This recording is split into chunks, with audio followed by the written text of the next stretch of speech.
Hello, hello. Okay. Hello, everyone. I'm Stoop, Nilsson. Let me start my thing here. And I'm a grad student at Hunter School of Social Work. And you are too? Awesome. I don't know you. You know me. Oh, man. Okay, well, cool. Well, let's get to know each other. For my professional seminar thesis project, I've been working on a project called Undoing Racism, Institutional Racism in Social Work Education and Beyond. And I'll just give a little bit of background about myself. First start. So I'm a community organizer, and I have done a lot of work in the labor and union organizing, as well as community mental health, police accountability. Sorry, I'm a little nervous. I don't usually do this sort of thing. Police brutality and accountability, and then civil rights for our homeless neighbors. Currently, I'm working with the People's Institute for Survival and Beyond, which does the Undoing Racism workshops citywide and across the country, actually. And that's my internship. And so that's just a little bit about me. I'm going to basically start with a little reading, and then we'll go on to look at some examples. So social workers who belong to the NASW, which is the National Association of Social Workers, our professional body, are committed to follow the Code of Ethics, which makes explicit the expectation of cultural competence and social diversity. The code states that social workers should, quote, should obtain education about and seek to understand the nature of social diversity and oppression with respect to race, ethnicity, national origin, etc. And that's from the Code of Ethics. Additionally, there are a variety of other expectations in the forms of competencies, which are to be met related to the variety of different oppressions. In the sections on discrimination and social and political action within the code, it's stated that we must, quote, be sensitive to cultural and ethnic diversity and strive to end discrimination, oppression, poverty, and other forms of social injustice. In addition, within the code, there are some clear mandates that professionals must follow in relation to their commitment to those who will employ them. In the section entitled Commitment to Employers, it is stated that social workers should work to improve employing agencies' policies and procedures and the efficiency and effectiveness of their services, and that, quote, social workers should act to prevent and eliminate discrimination in the employing organization's work assignment and its employment policies and practices. Whew! Okay, so that's a code. Related to this presentation, I'm going to talk a little bit about racial disproportionality, because racial disproportionality, which I'm going to define soon, watch out, is a clear and statistical reality.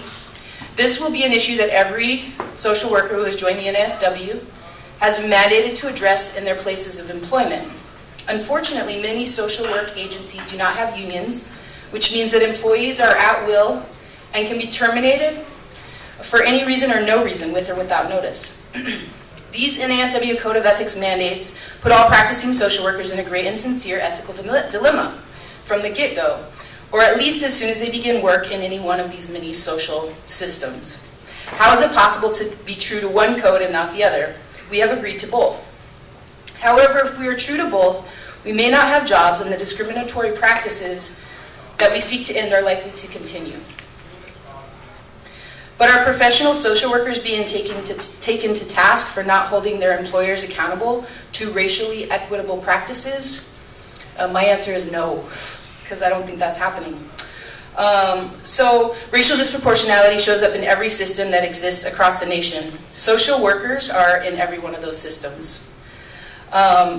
Because of these realities, it's important that we are addressing race and institutional racism in academic settings where social work professionals are being taught and trained before they go off and work in these systems. Right now, both social work professional bodies, the NASW, National Association of Social Workers, and the CSWE, the education body, Council on Social Work Education, have codes and competencies that point at the importance of cultural competence on issues of diversity, race, class, gender, age, etc., as well as the mandate to address policies and practices within our agencies that do not align with the Code of Ethics. This is a bit of a sticky wicket, meaning that it's possible that if social workers are not challenging policies that lead to racial disparities, there are ethical violations happening in every workplace, which if addressed, might put most social workers out of a job. However, at the risk of sounding dramatic, there is a historical precedent for policies that remain only on the books and not in the heart of every practice. If we have agreed to these codes of conduct, we must be willing to address some of these in law but not embodied practices if we take our values and ethical commitments seriously. The original purpose of this project was to expose the realities of racial disproportionality across U.S. social systems, and through that lens to challenge social work's professional bodies, the NASW and the CSWE, to mandate a course on race, institutional racism, and the tools necessary to create institutional change that would lead to equitable outcomes for all. The purpose was to mobilize social workers to be agents of systemic change by developing confidence, competence, knowledge, and skills to strategically address racial disproportionality across systems. The idea is that this course would be taught to every student in every accredited school of social work across the nation.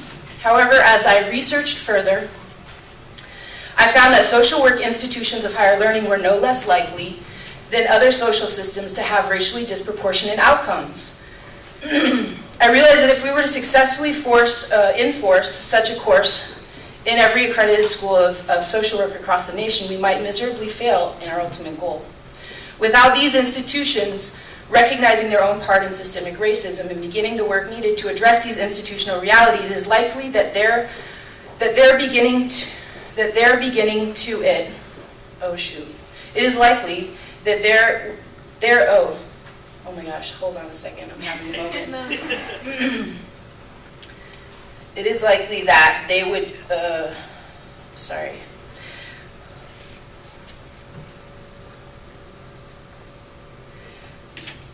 These, okay, I have a mistake here. They would, beginning the work needed to address these institutional realities, they would first need to begin the process of becoming anti-racist institutions. My apologies. This contribution will eventually endeavor to prepare social work students to have a clear understanding and comfort with issues of race, as well as offer a clear path for becoming an anti-racist practitioner who is prepared to address systemic racism and oppression within the systems they will be working in. This project is focused on creating racial justice and equity across systems. Right now, there are very few examples of how to address institutional racism, and although the data clearly shows a need for action in this direction, there's little traction or interest in making this a focus by the gatekeepers of social work, the NASW and CSWE, who create curriculum, codes, and competencies, as well as define national trends and issues of political importance. This project seeks to be one in a process that pushes the national bodies representing our profession toward addressing multi-systemic racial disparities. So, we're going to talk a little bit about, that's my little read part, some of the stuff here. So, okay, let's see, I'm trying to work this thing out. So, as I said, racial disproportionality is produced by every social system in the US, and social workers are employed in every one of those systems. So when I talk about racial disproportionality, what I want to say is that all these different education, child welfare, healthcare and mental health, juvenile justice have different words to describe what racial disproportionality is. The interesting thing is that oftentimes these disproportionate researches are done within one system, not looking at all of the systems. And when you look at all the systems next to each other, you realize that they all have similar outcomes when it comes to race and racism. So at the People's Institute, we actually call racial disproportionality institutional racism. So as I also mentioned, social work education is also a system that produces racially disproportionate outcomes. In a survey in 2011, the CSWE did a cross-nation survey of social work programs and found that historically underrepresented groups made up 31.9% to 41% of those in bachelor, master's, and doctoral programs. And it's really interesting because I really tried to do some research to figure out what this historically underrepresented groups was made of, because it didn't actually give me any information on that. I'm like, is that race? Is that gender? Is that sexuality, sexual orientation? I don't know. But so it looked like it was is just another example of how like sometimes institutions are unclear about the realities of what's happening, so that they don't necessarily have to be held accountable for what actually is going on. So just to some of the research I did, I found a really awesome article by a woman named Caroline Daniel, and she talked a lot about some experiences of people within her social work program, within a social work program in an urban area, who were students of color and had experiences within the classroom that were very interesting that we wouldn't necessarily think are happening in a social work program. So like, for example, Eurocentric perspectives were seen as the normal and most legitimate form of knowledge. The teaching of multicultural content led to painful encounters between minority students, which is how she calls the students, and white students as well as white professors. I actually don't like that word, minority, but it's a word that we've somehow like made a part of our vocabulary. Students were particularly frustrated by the stereotyping that often characterized these discussions. Professors were unable to incorporate their students' experience into class discussions, and that reproduced inequality by leaving them with the impression that their own experiences were not important, and that white students with the sense that their experiences were more typical. And then again, discomfort of faculty, and specifically white faculty, around issues of race often led them to avoid or minimize multicultural content. So that's just one example of a school of social work and students of color's experience within a multicultural course. So when thinking about undoing racism, as a person who's working with the People's Institute for Survival and Beyond, they have 10 principles that they use, and that we kind of use in analyzing everything, everywhere we go in life. And so it's kind of funny, we're talking about social work, but we were looking at the little thing before, the little symposium thing, and we're like, this could be like outside of all the social systems. This could be like very applicable in other disciplines and areas. And so there's some examples of undoing racism in institutions. James Joyce did some really good work in the child welfare system in Texas, and continues to do really good work using the undoing racism principles. Smith College is a school of social work in Northampton, actually the only school of social work that has come to identify themselves as an anti-racist social work institution. They don't use the 10 principles as far as I know, but they have created like accountability bodies within their institution that look at issues of equity within their social work structure and program. And then the work that I've been doing here in New York City, in the Bronx, on a high school campus, has been focused on undoing institutional racism in the Department of Education through looking at the numbers of young Black and Latino youth who are graduating from high school and saying this isn't okay. And so we've been organizing with parents, with students and with teachers out in the Bronx to try to create a base to look at the realities of disproportionate numbers of young men of color specifically who are not graduating. I think it's 37% right now of youth of color are graduating from high schools in New York City. And I'm running out of time, but there's the 10 principles of People's Institute, and that can be found online.